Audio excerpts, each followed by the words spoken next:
This time I'm starting a black and white tatted bracelet with beads. The rings are going to be black with a light blue bead in the center, and the chains are going to be white with a darker blue bead on the outside.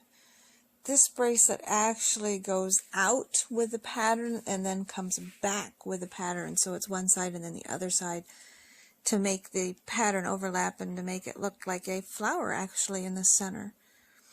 Here I've put the bead on the picot, and now I'm doing a couple of double stitches and the next picot in line prior to closing this ring.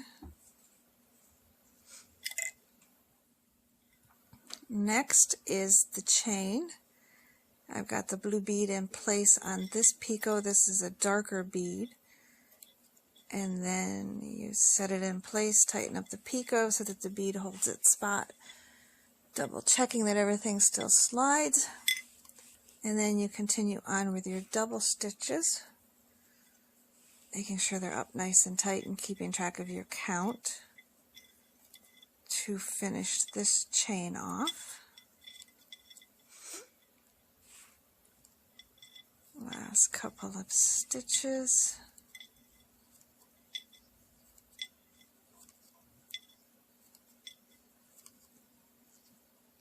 And there's the chain. And then you can see the start of the bracelet, the first 3 chains and the first 6 rings.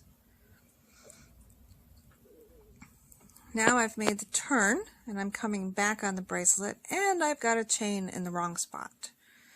That's why I keep in count and watching the pattern. Sometimes it repeats, but then it can still drive you crazy. The only help for this is to actually pick out each knot on the chain with the tip of the shuttle. Mine actually has the point on it so that you can do that. But if you slip, that point is very sharp and it hurts really bad to drive into your finger.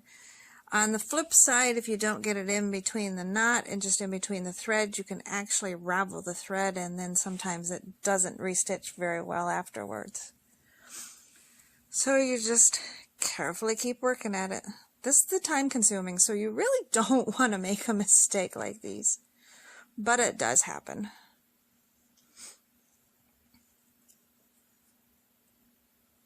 As you can see, it also makes the thread curl a little bit unpicking the knot. And the finished bracelet. Here it is all in place, gone out, come back, have the clasp in place. And you can see how those beads actually sparkle in the sunlight. Thank you for watching.